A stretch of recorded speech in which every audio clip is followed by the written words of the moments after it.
Hello friends, मैं हूँ अर्जुन। आज इस वीडियो में बात करेंगे हम फिगर ड्राइंग के बारे में। मैंने कुछ रेफरेंस रखी हैं और उसी को हम ड्रॉ करेंगे। मैं आपको सिंपल एनाटॉमी और कुछ एडवांस की चीज़ें बताऊंगा कि किस तरीके से इसको मैनेज करना है।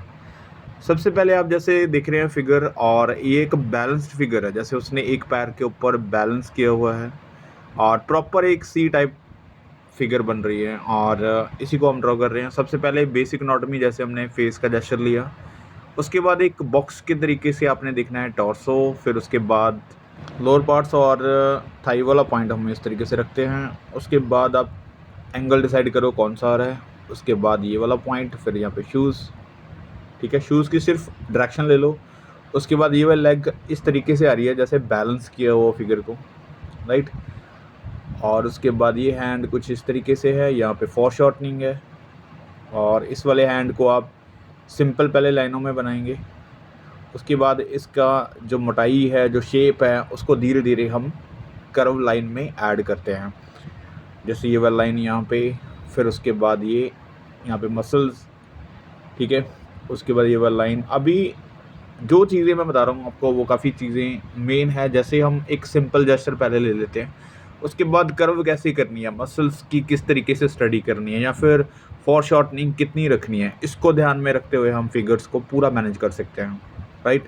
अब यहाँ पे एल्बो से आगे वाला हैंड जो है पूरा फॉर शॉर्टनिंग में है, तो यहाँ पे आप सिलेंड्रिकल शेप को थोड़ा सा ध्यान में रखना है। और उसके बाद दूसरा शोल्डर और फेस को मैनेज करना है, राइट, क्योंकि शोल्डर और फेस दोनों एक साथ है और दोनों को हमें बैलेंस करना है, तो दोनों तरीक़ों से देखना होगा। जैसे ये वाला पॉइंट यहाँ तक, राइट, यहाँ पे मसल्स को थोड़ा सा ध्यान में रखो कि किस तरीके से आ रहा है। फिर यहाँ पे शेप जो फेस की बन रही है, उसका एंगल दिखाना ज़रूरी है। यहाँ पे फीचर्स वगैरह ऐड करने की ज़रूरत नहीं है आपको, क्योंकि एनाटॉमी में हम क्या करते हैं, जब पोर्ट्रेट सीखना है तो सिर्फ पोर्ट्रेट के ऊपर ध्यान दो, उसके बाद फीचर्स ऐड करो, राइट।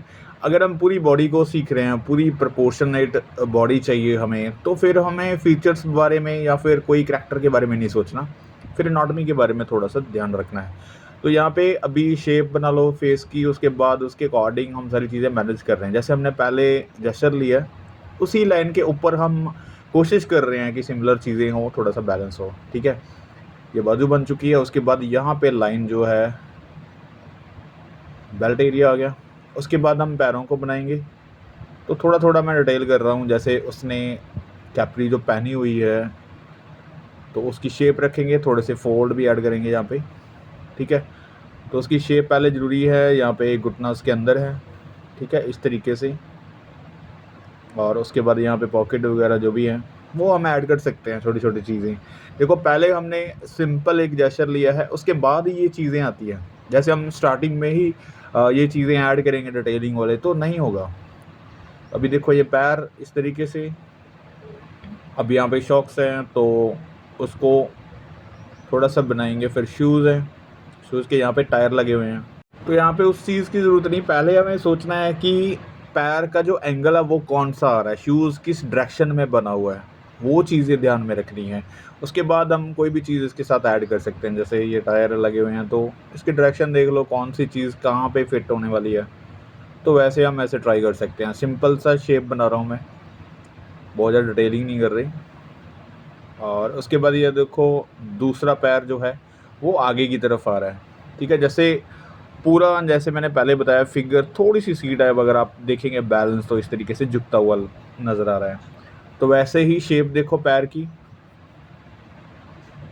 तो उसी डायरेक्शन में आपने पैर की शेप बना के शूज़ को ऐड करना है। उसके बाद आप ये टायर वगैरह ऐड कर सकते हैं, जो भी है डिज़ाइन।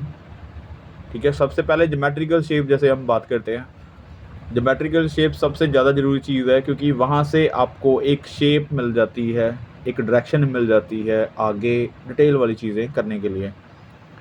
तो उसके बाद यहाँ पे कुछ भी डिटेल्स या फिर फोल्ड्स वगैरह अगर आप लोगों को नज़र आ रहे हैं, तो आप बना सकते हैं। मैं शेडिंग यहाँ पे नहीं करूँगा ज़्यादा, क्योंकि शेडिंग में बहुत सारी चीज़ें मिक्स हो जाती हैं। स्टार्टिंग में अगर आपका वर्क लाइनिंग में रहेगा, तो लाइनिंग आपको सिखाती है आपकी ड्राइंग कितनी परफेक्ट बन रही है या फिर गलतियाँ कितनी हो रही हैं। तो वही लाइनें आपको सिखाती रहती हैं कि आपकी ड्राइंग कितनी गलत हो रही है। हम बार बार प्रैक्टिस कर सकते हैं, राइट। तो कोशिश करो कि हर एक चीज़ को आप लाइनों में रखो। जैसे फोल्ड वगैरह, तो हल्का सा ही डेप्थ दो, वहाँ पे हल्की सी ही शेड कर सकते हैं।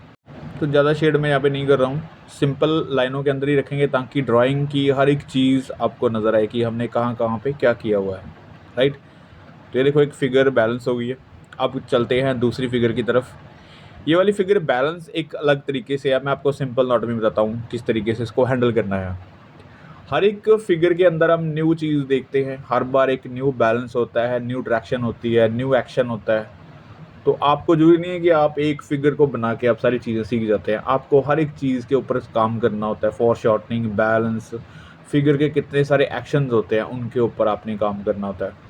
तो अभी जैसे हमने पहले फ़िगर का फ़ेस बना के, सिर्फ फ़ेस का एक जेस्चर बना के पूरी बॉडी को आपने थोड़ा-सा मैनेज करना है कि कौन-सी चीज़ कहाँ पे आ रही है। थोड़ा-सा एंगल वाइज़ आपने हल्की लाइनों से पूरा ड्रॉ करना है।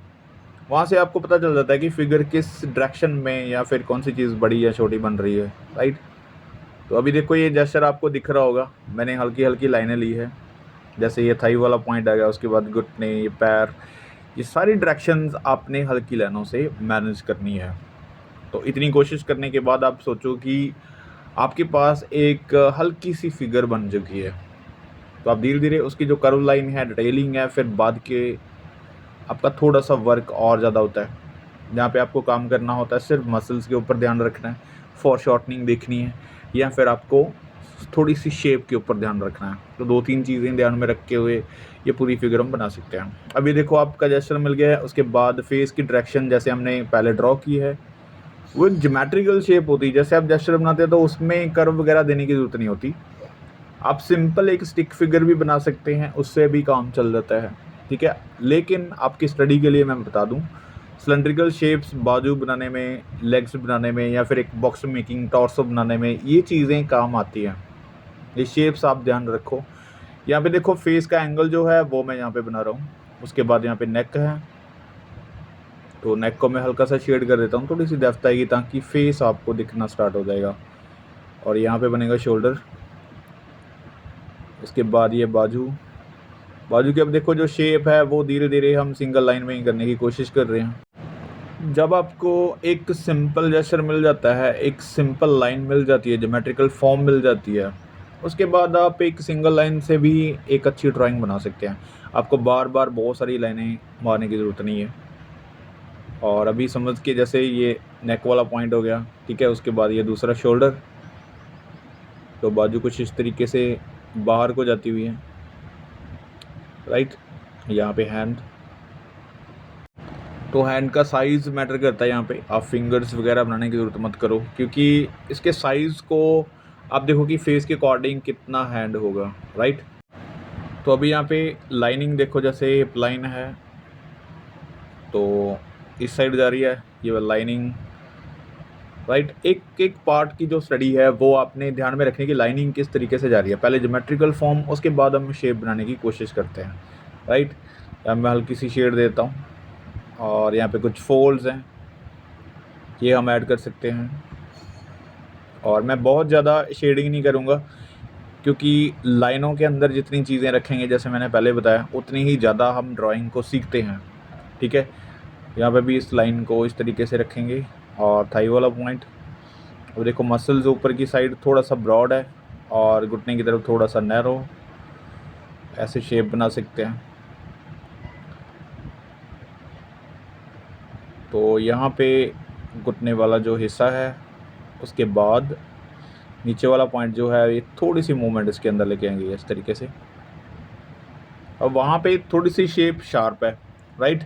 मैं थोड़ा सा एक्स्ट्रा में इसलिए कर रहा हूँ ताकि चीज़ें ध्यान में रहें कि मसल्स किस साइड है, किस साइड से हमें मूव करना है। तो ये चीज़ें ज़रूरी है। आप बहुत सारे आर्टिस्ट की बुक्स देखेंगे, वहाँ पे हार्ड मसल्स की स्टडी होती है। आपको लगेगा कि ये एजेस बनाए हुए हैं मसल्स के, लेकिन वो एज किसी स्टडी के लिए होते हैं, हमें समझाने के लिए या फिर समझने के लिए चीज़ें होती है कि कहाँ पे मसल्स किस तरीके से मूव कर रहे हैं, किस तरीके को हम अच्छे से देख सकते हैं, राइट। तो ये चीज़ें ज़रूरी है कि कुछ एक्स्ट्रा में कुछ मसल्स बनाने, कर्व एक्स्ट्रा में देने, कुछ एजेस बनाने ज़रूरी हो जाता है एनाटॉमी में। तो ये ध्यान में रखो। यहाँ पे घुटने, उसके बाद ये वाली शेप, राइट। अब थोड़ा सा बैलेंस जो है वो एक साइड ज़्यादा है, एक साइड कम है, ठीक है। जैसे बॉडी की लैंग्वेज है, और ऐसे शूज़ पैर को अंदर की तरफ लेके आ रहे हैं। ये देखो अभी एक सिंपल लाइनों के अंदर ही हमने ये चीज़ें बनाई है।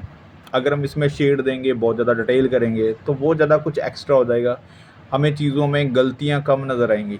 ठीक है, तो कोशिश करो कि आउटलाइन दे के देखो कि कहाँ पे हमारा वर्क पहुँचा हुआ है, किस तरीके से हम उसको हैंडल कर सकते हैं। राइट, अभी एक स्केच में और बना के दिखाता हूँ, जैसे ये वाली फिगर है। तो ऐसे ही जैसे पहले हमने फिगर बनाई है, पहले हम जेस्चर लेंगे पूरी फिगर का, जैसे फेस का डायरेक्शन है ऊपर की तरफ किया हुआ है। जैसे मैंने बताया हर एक फिगर में एक अलग एनाटॉमी होती है, अलग एक स्टडी होती है। हम हर बार कुछ ना कुछ चीज़ें न्यू लेते हैं, तो इसका बैलेंस देखो, हैंड की डायरेक्शन देखो, खड़ने का स्टाइल देखो, तो अलग अलग चीज़ है।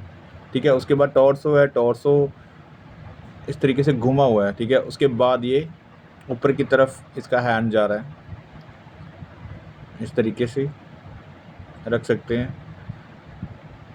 मैं आपको धीरे धीरे समझाने की कोशिश कर रहा हूँ बहुत स्लोली, कि ताकि चीज़ों को अच्छे से सीखा जा सके। राइट, उसके बाद ये टॉर्सो देखो सीधा नहीं है, स्ट्रेट नहीं है, थोड़ा सा मूवमेंट में है, थोड़ा सा इस तरफ झुका हुआ है। ठीक है, डायरेक्शन देखो उसकी। उसके बाद निचला हिस्सा जो है वहाँ पे आप लाइनों को देखो किस डायरेक्शन में जा रही हैं। हर एक लाइन का फोकस अलग होता है, हर एक लाइन का किसी ना किसी नेक्स्ट लाइन के साथ कनेक्शन होता है, वो आपने एंगल वाइज देखना होता है। जैसे हैंड, उसके बाद ये पैर इसका इस साइड जा रहा है, थाई वाला पॉइंट।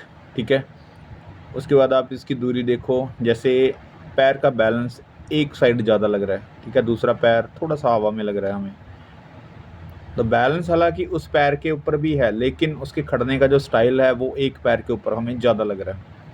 ठीक है, तो इसलिए इस पैर को थोड़ा सा स्टेबल रखेंगे, दूसरे पैर को थोड़ा सा दूर रखेंगे,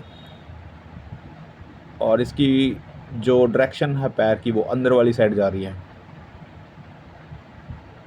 मसल्स हल्की हल्की मैं लाइनों को शार्प कर रहा हूँ, ताकि हमारा एक जेस्चर जो फिगर का है वो सही तरीके से बन जाए, और हम थोड़ा सा वर्क करके इसको फाइनल कर सकते हैं। तो ज़्यादा काम करने की ज़रूरत नहीं है, सिंपल एक डायरेक्शन समझनी, जैसे मैं बता रहा हूँ, एंगल समझने हैं, किस एंगल में लाइन जा रही है, और इसकी दूरी जैसे कितनी है वो आप देखें। उसके बाद पैर जो है उसने आगे वाला हिस्सा जो है वो ज़मीन पे टिकाया हुआ है और एडी को उठाया हुआ है, तो डायरेक्शन ये वाली बनेगी पैर की। यहाँ पे घुटने वाली साइड से ये मसल्स मैं थोड़े से एक्स्ट्रा में दिखा रहा हूँ, ताकि आपको मसल्स दिखने स्टार्ट हो जाएंगी कहाँ पे हैं। राइट, नहीं तो वहाँ पे एक फ्लैट्स जो चीज़ें हैं वो नज़र आ रही हैं आपको, तो थोड़ा सा अगर मैं एक्स्ट्रा करता हूँ तो वहाँ पे कर्व नज़र आने लगता है। तो बॉडी में कर्व्स को समझना ज़्यादा ज़रूरी होता है, क्योंकि एनाटॉमी में हम यही चीज़ें सीखते हैं कि कहाँ पे मसल्स हैं, कहाँ पे बॉडी जैसे मसल्स चेंज होते हैं तो किस तरीके से स्ट्रेस होते हैं, किस तरीके से मसल्स खुलते हैं। तो ये चीज़ें ज़रूरी हो जाती है एनाटॉमी में सीखनी। अब यहाँ पे देखो शोल्डर, शोल्डर की जो एल्बो की बाजू है वो थोड़ी सी पीछे है, फॉरशॉर्टनिंग में है, और यहाँ पे टॉर्सो की लाइनिंग आप डिसाइड करो कहाँ पे आ रही हैं। और उसके बाद ये वाली बाजू ऊपर वाली साइड जा रही है, यहाँ पे मसल्स, अब शोल्डर वाला हिस्सा जो है काफ़ी ऊपर जा चुका है, क्योंकि बाजू ऊपर को उठाई हुई है। ठीक है, उसके बाद ये हैंड जो है इसने सर के ऊपर रखा हुआ है, बैक साइड जाते हुए थोड़ा सा फॉर शॉर्टनिंग में है, यहाँ पे हैंड दिखेगा थोड़ा सा। तो हर एक चीज़ के ऊपर फोकस रखना ज़रूरी है, जैसे मैं जो चीज़ें बता रहा हूँ, अगर आप इन चीज़ों के ऊपर थोड़ा सा ध्यान देंगे तो मुझे लगता है बहुत कुछ करने की ज़रूरत नहीं है, आप सिंपल ऐसे फिगर्स बनाने ही आराम से सीख जाएंगे। तो अभी थोड़ी थोड़ी डिटेलिंग जैसे हेयर्स वगैरह मैं बना रहा हूँ यहाँ पे, और बहुत ज़्यादा फीचर्स ऐड नहीं कर रहा हूँ, कुछ ज़्यादा डिटेल नहीं कर रहा हूँ। सिंपल एक आउटलाइन को लेके हम इस ड्राइंग को अच्छे से बना सकते हैं। ठीक है, जो ज़्यादा चीज़ें ज़रूरी हैं वहाँ पे थोड़ी सी लाइनिंग में डार्क कर देता हूँ। तो उम्मीद करता हूँ इस वीडियो से काफ़ी सारी चीज़ें क्लियर हुई होंगी फिगर एनाटॉमी के बारे में, फिगर ड्राइंग के बारे में। मिलते हैं नेक्स्ट वीडियो में। Thank you so much for watching this video.